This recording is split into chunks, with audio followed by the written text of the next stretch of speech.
फर्सीबाट धेरै उत्पादन लिनको लागि कति बेला मन्टा टिप्दा राम्रो हुन्छ भन्ने कुरामा तपाईहरुलाई बताउन गइरहेको छु। हामीहरूले फर्सी रोपिसकेपछि फर्सीको झाङ केही ठुलो नहुँदै हामीहरूले मन्टाहरू चुट्न थाल्छौँ।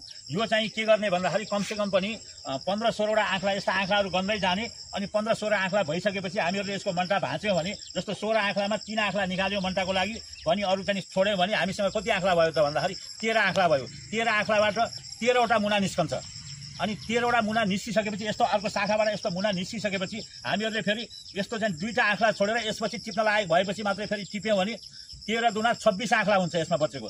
26 आँखलामा 26 वटा चाहिँ मुनाहरू आउँछ।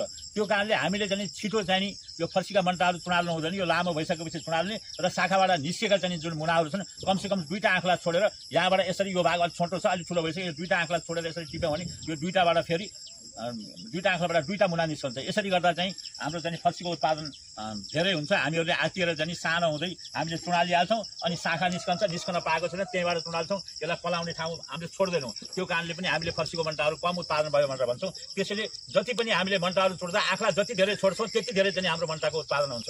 अहिले चाहिँ हेर्नु रातभरि ठुलो पानी परिराखेको छ, रातभरि पानी परिरहँदा पनि यो फर्सी यस्तो राम्रो छ। हेर्नु पानी जमिरहेको छ, अहिले पनि फेरि पानी परिरहेको अवस्था छ। आज चाहिँ असार 6 गते हो, सायद देशभरि नै ठुलो पानी आएको हुनुपर्छ। त्यसरी चाहिँ हामीहरूले फर्सीको मन्टा चुट्ने।